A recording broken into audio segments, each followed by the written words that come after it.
Hey, I'm Dr. Elad Granot. I'm an entrepreneur, investor, and dean of Cleveland's Business School, the prestigious Boler College of Business at John Carroll University. This show is designed for those who think differently. We talk candidly about innovations in technology, in startups, venture capital, the global economy, higher education, how to lead, how to fail. We will leave no stone unturned. Expect passionate and sometimes controversial conversations with guests from all over the business spectrum once every month, wherever you stream your podcast.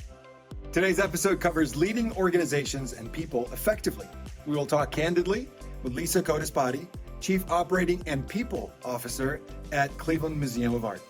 And this is the bottom line with the business dean. That's me. And so today's guest is Lisa Codispoti, Chief Operating and People Officer at Cleveland Museum of Art. And I've already told you that there's going to be and you were told by our production team here. People don't know that behind the camera there's only two people, so pretend like there's 20. And so that there'll be a hot take. Usually it says hot takes, but I really have one which might surprise some of the people, all three who've been following all episodes of this podcast since it started. And because I'm going to talk about humility, teamwork, and how to work with other people if you consider yourself a high performer, and how to gel with other people. And so as I do that, usually the guest sits there and stares at me. But since my crack team of investigators has scoured the dark corners of the internet and found videos of you dancing. Oh boy. And I'm sure we'll talk about it. In fact, I'll get to it. And so I figured on the drive over, it's the same thing, even though I know nothing about driving or dancing for that matter. And so, but I want to hear from you whenever you think it's appropriate to jump in, please do. And so what I'm going to talk about today, and in my recent hot takes, if you look at them one by one, they will reveal my deep sense of impatience. I'm an impatient guy. My background is in military, then business, and all of a sudden I'm in higher education. And it's different. It's different when you outrank someone, or you can fire them, or when you're neither, and you still need to lead. And so I developed what could be perceived, and rightfully so, as impatient attitudes towards how things should run. And basically, if I had to sum it up, it's look, if someone knows what they're doing, you should really do what they say, and let's, and I'm the one. And so it's not always like that. And I keep reminding myself, and it's not easy, that it's a dance. And even if you're an amazing dancer, you need to dance. I'm going to ruin the whole dance thing. You need to jump in as soon as you can. I'm just waiting. Okay. You need to bring up your partners on the team to a level that maximizes their capabilities without making them look clumsy, something along those lines, while you're still producing everything. So that's my hot take. My hot take is, look, we get to a point, and I'm sure you and I will discuss that in our conversation today. You get to a point where you're really good at what you do, and you know you're good at what you do, and people around you know you're good at what you do. That doesn't mean you can just do it on your own. Hardly ever can you do it on your own. And then you need to dance. I'd love to hear what you think about that. Well, it does take two to tango, first and foremost, and that is a very true statement in anything in life, as far as I'm concerned. It's a healthy dynamic and tension between people. Sometimes you lead, sometimes you follow, but hopefully when everybody knows their part, it is a 50-50 kind of relationship, if you will. I think that's true in dance, and I think it's true in personal relationships and professional as well in the workplace. Yeah. So, but it does require a lot of humility and a lot of teamwork. It's just like a family in your home. It takes a lot of giving and taking in order to make it all work. Yeah, it really does. And so I feel like I'm cleansing myself by, first of all, admitting that I'm really bad at it.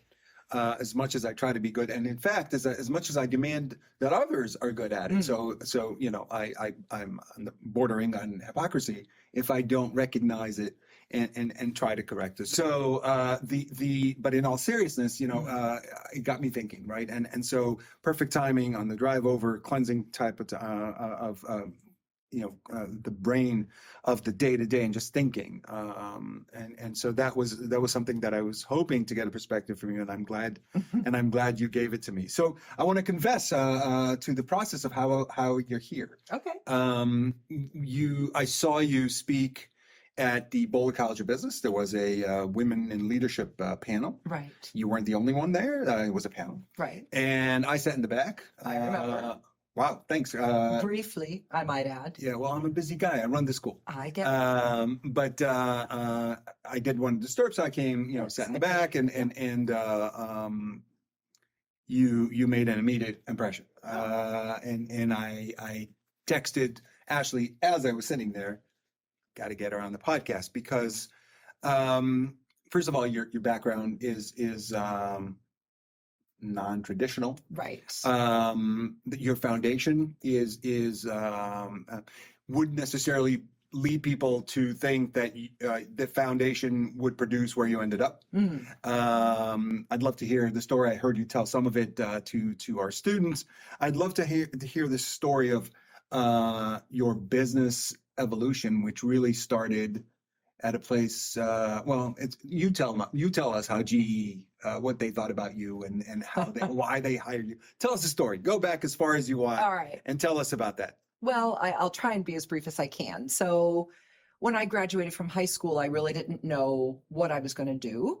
So I just started working odd jobs, helping my dad with his little businesses. And I was a dance teacher, primarily worked in the arts, those types of things, and taught aerobics, whatever you can do to put money together. And one day I basically was like, to heck with this. This is not how I'm going to live my life. I was 20. And so I just started sending out my resumes to every big company I could think of. And GE Capital, GE's financial services firm at the time, was one of the organizations. So they brought me in for an interview. I didn't even know who they were. What was on your resume? Dance teacher. Nothing really. And they brought you in for an interview. They did. Good on them. That's crazy. It's you crazy. Never would think that they would. Never. Okay. Never. And okay. I didn't even know who they were. I thought, is this the electric company? I mean, what am I going to make work light bulbs? Utility? Am I going to, have to climb some pole or something? And so they basically said, well, we'd like to hire you. And I was like, why? I mean, literally. Yeah, that's what I'm thinking. And they said, well, if you can teach people to dance, you can supervise our employees. And I thought, well, that's wild, but okay, I'll take it. Wow. And it put me on the course career-wise to a very respectable career. GE immediately noticed that I had some talent and asked me to go and get my undergraduate degree. And I continued to move up in the organization. So I did that in 4 years while working full time. Mm-hmm. And then they wanted me to go to the best MBA school I could go to because I was considered a high potential by that point. Oh, you went to Boler? And so, unfortunately, I wasn't quite aware of Boler. And so I went to Case Western Reserve University. I'm not aware of them. So, okay, well, there you go. We're equal. Fine. I did international assignments for GE, all sorts of things. And so I had a lovely career there and loved it. Yeah. Loved it. Wait, so let's stop. So much. So they hire you, which is amazing. They see something I would never guess, although maybe knowing a little bit about how Jack Welch ran the company, maybe people actually, that does fit, right? If you go into his management philosophy. Take a chance, take risks. It does fit. So maybe I shouldn't be that surprised, right? It's more of a stereotype that they are sort of square. They're not, haven't been certainly, or were not at that time. So you come in, you have no idea what they want from you, right? And then your talent sort of takes over. Apparently. So do you find that you enjoy it? Do you find that it's easy to produce? Yes. Tell me a little bit about the initial experience before they said, "Hey, you should get your undergraduate degree." Yeah, so I get there, and I was employee number 6. Oh wow! We grew the call center to 1,500 employees. Wow. During my tenure with that particular division, and I'm looking around going, this is pretty cool. I mean, I'm digging it. They're risky, they're edgy, they're focused on learning and development. And they're giving me all these amazing experiences.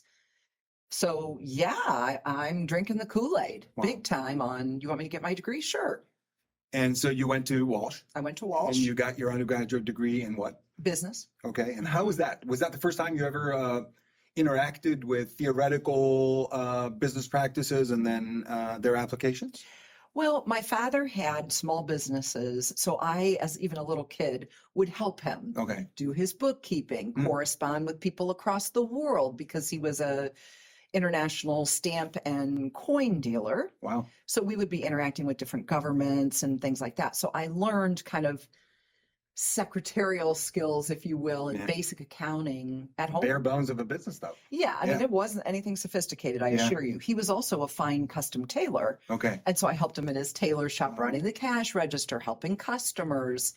So, Okay. you know, So you get to school and you take accounting, finance, marketing, all that stuff. Get it done. And Put your head down and get it done. I always say, one of the main goals of obtaining an education is graduating. I keep reminding 100% people, agree. yes, you actually need to graduate. 100%. And so you do that. You come back and get promoted. What's the result? Multiple times. Multiple times. So I continued to get promoted as I was progressing through my undergraduate education. And then they asked me to, you need a top 20 school MBA. And at the time, Case's Business School was in that category. And so they're like, we'll fund it, but you need to get it done. And you need to get it done in 2 years. And I was like, okay, let's just do it. So again, I'm traveling. How old are you then when you're about to get your MBA and you're working and everything? Oh God, now I got to do math. Ballpark. I 20s, am 30s? 24-ish, 25-ish. Wow, young. Yes. Okay. So, I mean, it didn't take long for GE to kind of go, come on, let's go. Okay. And so share a little bit about the MBA. So I did my MBA at Case. I was living in Canton, commuting to Cleveland at night after working all day. And I loved the experience at Case, particularly the classes around that Richard Boyatzis actually taught were some of my favorites around competencies and anomalies of leaders and all sorts of things like that. That's just deep and trippy and, really good stuff that has served me well in my career in terms of understanding the academic elements of it and then seeing it play out in real life. Yeah.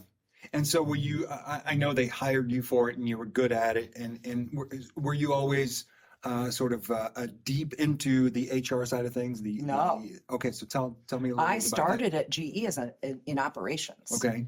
So I did a couple stints, including an assignment in the UK for GE, helping a newly acquired business learn the GE way, our values, how we did business, what our technology was, et cetera, et cetera. And they consider that operations because that would be sort of more of an HR type thing, isn't it? Yeah, right? but it was, how do you run a call center of course. our way? Okay. How do you do continuous improvement? Yeah. How do you metrics, those types of things? And so when I came back from that assignment, the powers that be at GE were like, okay, you need to now do an assignment in a different function. So their rotation methodology. And so I said, well, I kind of dig this people stuff. And they're like, okay, great. We're going to throw you into HR. And I'm like, I'm not in HR, Yeah. Yeah. And so I did a stint in one of their commercial leasing businesses as an HR manager. And have you never looked back? Has it always been HR since, or have you dabbled in other things? I've dabbled in other things. Okay. So after I left GE, because we shut this facility down, my resume ended up in somebody's hands at a Cleveland baseball game. Yeah. And I got hired by KeyBank. And I started at Key on the HR side because they had just done a merger of equals between Society Bank and KeyBank at the time. And they needed somebody to come in and help the cultures integrate. And so I did that. I was like 29 at this point, so we're moving fast. Yeah. And then at a certain point, I took over all of training and development at Key for the whole banking system across the country. All the, from teller training all the way through executive development, succession planning. So that was my first interaction with the board. Okay. And then from there, as part of the succession plan, I was approached by the chairman of the retail bank to go to take an assignment because of my GE background to run all the bank branches of Key across the country. So a little shy of 1,000 branches across the US, and to operate those. And so I said, well, are you sure that you really want me to do that? And he said, yes. Yeah. Do it. So, listening, I could almost fall into the trap of just accepting everything happening naturally and organically. But it's a tremendous arch of development. Huge. And so let's break it down. What do you think? What do you think are the components of such a trajectory? Of course, talent, innate talent, education, seeking to develop yourself. But there's got to be motivation. There's got to be people skills. There's got to be being able to dance in a team. Like I said, I have difficulty doing. Tell me about, because all three of our listeners could be wondering if I want to follow that type of trajectory. What is the secret sauce? And everybody knows it's individual and you can't really replicate things. But I think attitude. I think being. I'm going to let you break it down. What do you think? Looking back, what do you think? And we're going to get into the present in a second. But what do you think allowed for that and opportunities to come your way and then for you to capitalize on that? Yeah, I think there's probably a couple things. If I reflect on it, I think being yourself is important. So throughout my life, I'm this way everywhere. When my kids were little, if I were dealing with their teachers or coaches, if I'm dealing at work, I don't try and change my faces. I probably clean it up a little bit when I have to deal with the board, but otherwise, or investors in my past life, but I don't try and be somebody I'm not. And I'm not impressed by my title, and therefore I'm not impressed by anyone's title. And so we're all people, we're all human beings. We all have great things that happen to us, terrible things that happen to us, and everything in between. And so I try and keep that in mind. And so I'm not impressed with it. So it helps me cut through a lot of issues of ego and, self-focus that a lot of people have, particularly it plays out in the workplace, and just focus on what is the issue and do it with empathy. And how can we help you get through whatever it is, whether it's a business problem, you've got a blockade in your life, whatever. So it's a lot of listening. It's a lot of gluing things together and connecting a lot of dots and stories that are, piecing together. But you can't do that if you're focused only on yourself. No. And I'm not. So there's the age-old sort of tension between being analytical and being creative. Where do you think you fall on that spectrum? I think I started as a young person, as a young professional on the very creative side. But that got slapped out of me quickly at GE when I would walk into my boss's office and say, oh, I have this feeling that the staff, and he was like, I don't want you to have feeling. You need to present the facts. And I was like, oh my God, what a jerk. But it actually has stuck with me. Like, you need to balance. I'm extremely intuitive. I'm really, really high on the intuitive scale, but I've learned to also balance that, pardon me, microphone, with facts. Yeah, interesting. I think you and I share that. I've come to a position as an executive, as a manager, as a leader, where my team knows if we can't measure it, we're not doing it. You can't tell me it's great. How do you know it's great? Exactly. And even though I love saying it's great, I really want to. I want to know, right? I want to know the measurables. It took me a while because I think I share that with you. I think my forte is my gut. I've rarely been wrong. I'm not saying that not to be humble, but I've rarely been wrong. Totally. But that doesn't mean I can just do things on a gut feeling. And so my catchphrase has become, if we can't measure it, we're not doing it. I get it. Yeah. I think the other thing, just to finish out answering your question for your 3 listeners, hopefully won't go down to 2, is I haven't ever said no unless there was something that I felt was getting close to the line of legality or ethics. So, and in today's workplace, there's a lot of people that are like, oh, I don't want to do that. Yeah. Crazy. Just do it. Seriously. You don't know where it's going to lead you. You don't know what you're going to learn if you don't do it and try. So thank you. So that leads me to something I wasn't planning to discuss, but I got to ask you now, because it was one of my hot takes a few episodes ago, and that is work from home. Okay, got it. So we agree. Well, no, but you have to understand. Okay. So let's advance a couple years in my career. So I left Key through one of their many, many restructurings after 6 years. Was having babies, so did consulting for a couple of years. Then got recruited to be the head of human resources for an outsourcing company, and I was like, "Dude, why are you calling me? Like, I don't know anything about human."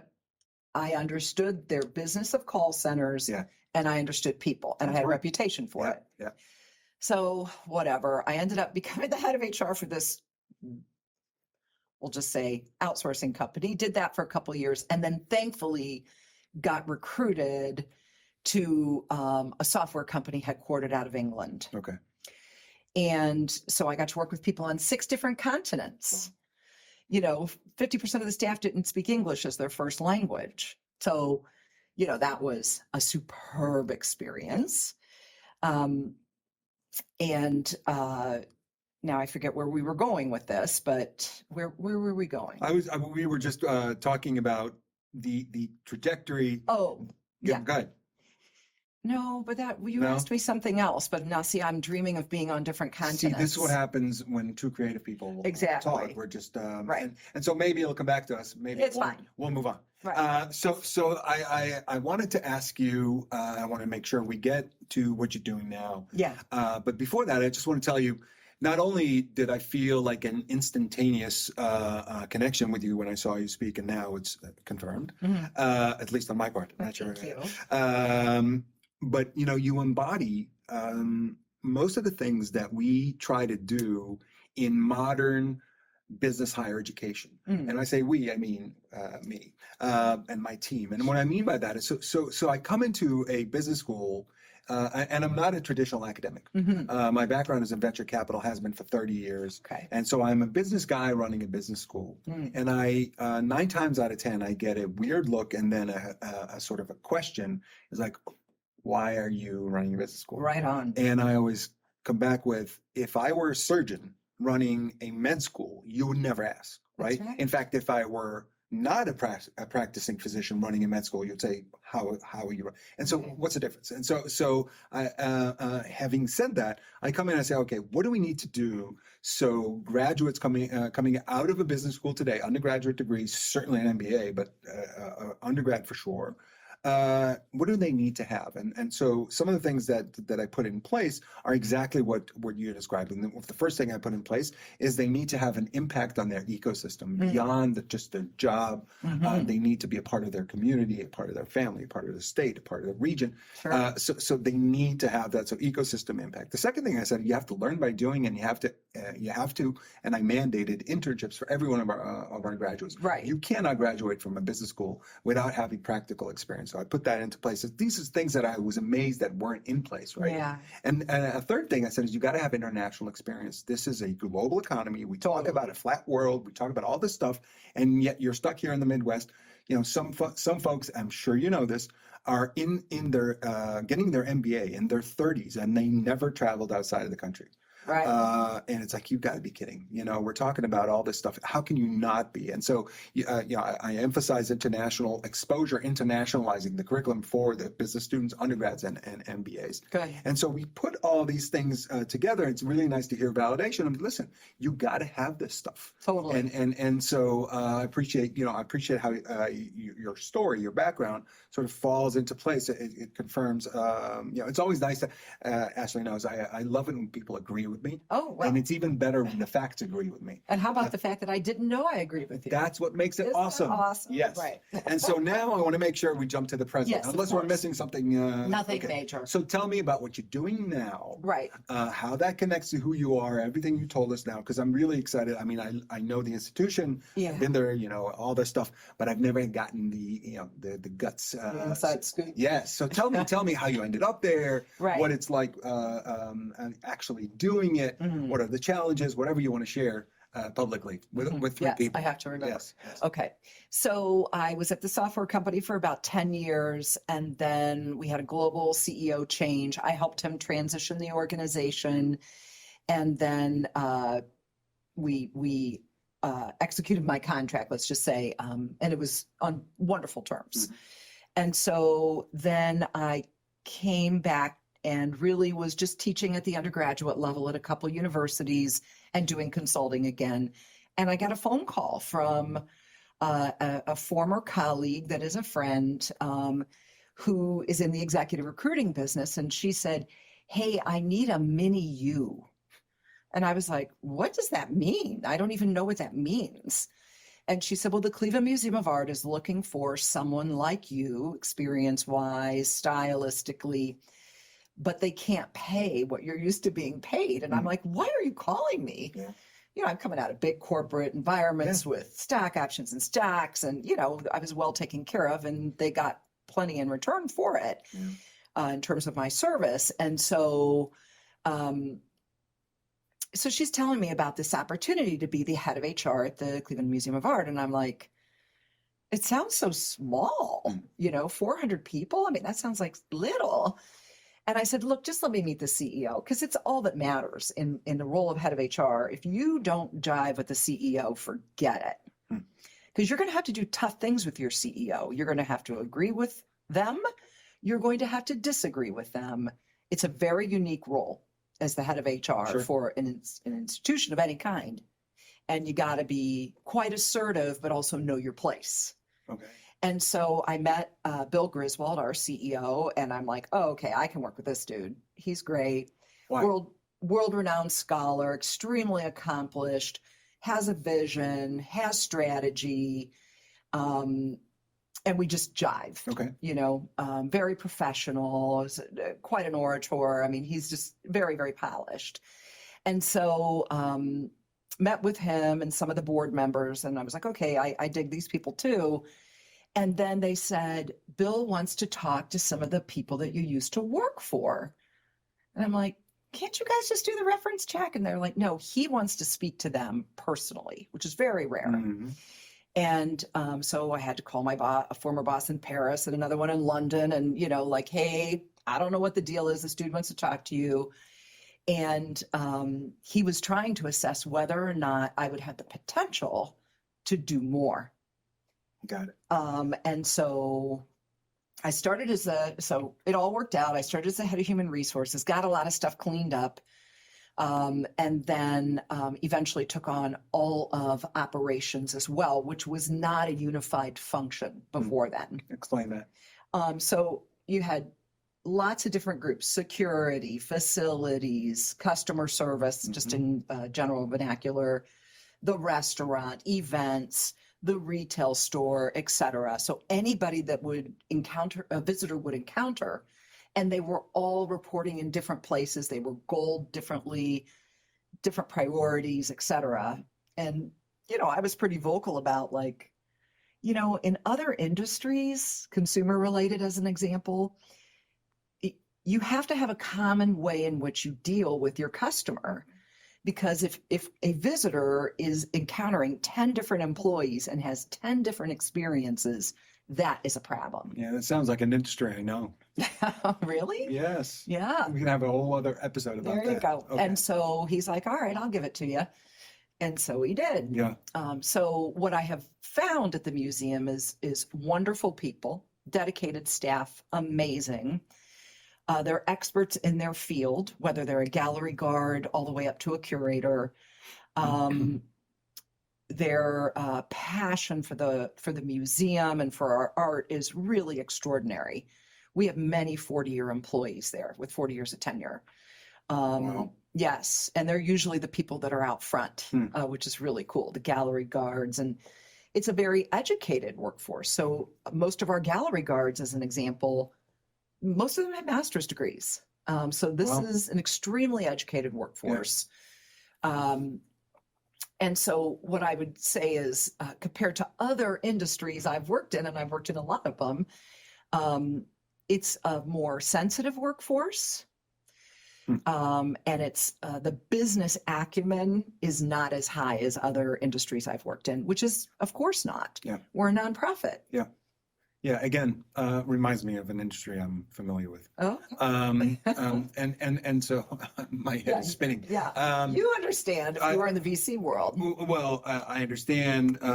Also, higher education not being for profit on the one hand, but being pressed. Anyway, like I said, a whole other episode. Yeah. So you end up there. You clean house. Probably too harsh of a term. You organize really. things. Oh, great. You organize things, and then there's a reshuffling of your responsibilities or adding on. How does that work? So that's when I got all of those operational groups, Okay. that front of house. So if did you will. push for it? Did you say, hey, No, guys? Okay. I've never asked for a job. Okay. Never. So how did it The happen? only job I've ever applied for was at GE Capital, my first job. Right. Well, you got that one. I did. So did it sort of organically materialize, or was there? No. Okay. So how did that happen? Well, there was one gentleman that was the CFO, and he was going to be retiring. So some of those groups reported into him, and he was great at CFO, but he wasn't necessarily an operator. So, Sure, of course. So once he retired, then those groups came Got it. in. Okay. Yeah. Okay. So let's talk about a little bit about the Museum of Art. Tell me about it. For those who maybe don't know enough or would like to know, or people like me, or transplants Yes. to Cleveland. Even though I've been here for 20 years and I've been to the museum many times, but there, we've heard that Cleveland is one of the fastest growing cities. Just recently, my friend Beju Shah shared that with me, and so that's great. So you have more potential visitors. Good. So for the sake of the 2 or 3 of them that might actually be new to town or don't know, tell us a little bit about the museum. What excites you about it, what we should know about it, and why we should come. I love to talk about the museum. So the Cleveland Museum of Art is an encyclopedic museum. So for those that don't know what that means, because I sure didn't before I joined it, it means that we cover the world and a range of topics. We do not only focus on certain eras or certain types of art. So you can see Asian art, African art, American art, photography, modern art, contemporary art, whatever you're into, an encyclopedic museum would offer it, like Cleveland. Okay. The best thing, there's many great things, but one of the best things about the Cleveland Museum of Art is it's free to all, always. So our mission is for the benefit of all of the people forever. And our founders declared that mission over 100 years ago, and we maintain our allegiance to that mission. And so you can experience as a visitor 95% of the museum at any time for free. Wow. Which is a really big deal, because if you want to go to other museums, whether in town or out of town, you usually have to pay to get in. Yeah. So it's a wonderful thing that we do for our community in offering such a gorgeous place for free. It really is. So, you can really experience the world without leaving Cleveland if you can't travel this year. I mean, particularly during times like COVID when travel was restricted. And so, right now, if you wanted to learn about the Royal Udaipur from India, you could go and do that and spend a little time and become inspired and have some wonderment about beautiful things and history as well. We have a lot of fun events as well. We just wrapped up our summer solstice event Saturday night, where we had about 4,000 people at a big old dance party. 4 different bands from around the world, rocking, dancing, partying all night. Amazing. It was awesome. And we have fun events that are not as extravagant as well. We have our main campus here on the east side of Cleveland. We also have a community art center in the Clark Fulton neighborhood that shows our community arts, which is really cool. A lot of art classes for kids and focused on building community in that particular neighborhood. And then soon we will be opening under our umbrella. We've been gifted a place over in Hingetown called the Transformer Station. And so we're getting ready to open that up in a couple of weeks. Wow. And so we have a lot going on. What's going to be happening over there? So that one is typically more contemporary, experimental art. And so we have an exhibition going in now. I just was over there before I came here. And we'll be running events there. We want it to become really a vibrant center of the arts in the Hingetown neighborhood. Mm-hmm.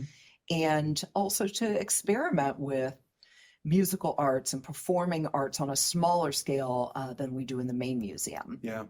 So again, you really get my wheels spinning, thinking about things as you're talking.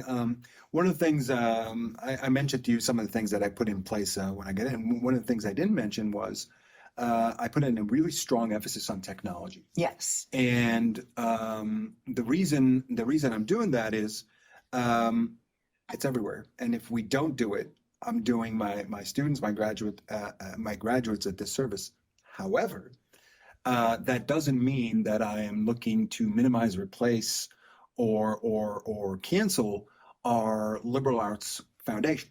Oh, for sure. And so my undergraduate degree is in English literature, and it was very deliberate. I knew that I was going to pursue a business career, but I wanted to make sure that I give myself that foundation that I truly believe, and more every day, by the way, that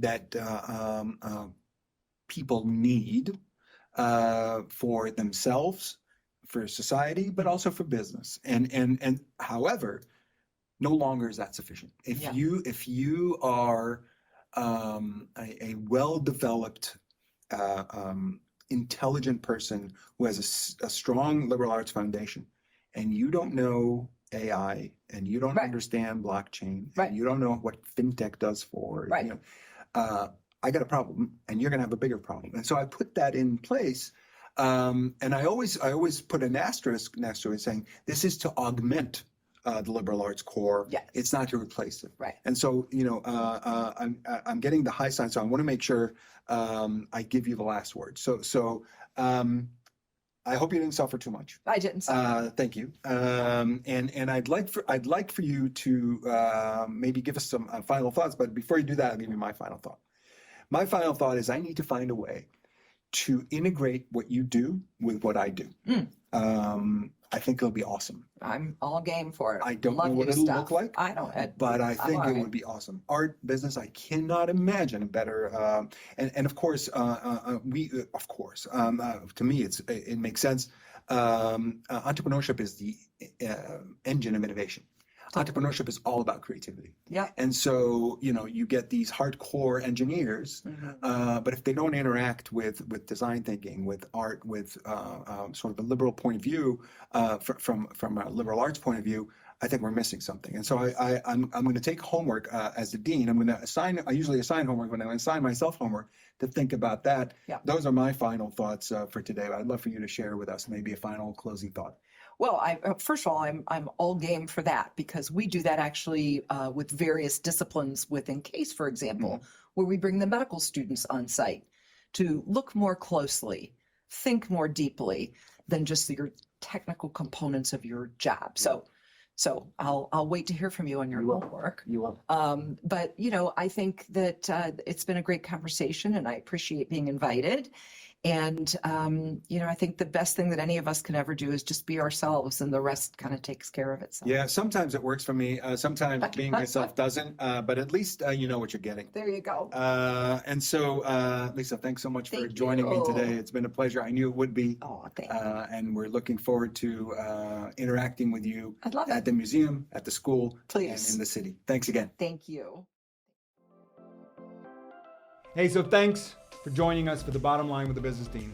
If you liked what you saw and you liked what you heard, please leave us a rating and a review. And be sure to check out the Boler College of Business on Facebook, Instagram, and LinkedIn for more of what's happening with the Business Dean. That's me. And we'll see you next time.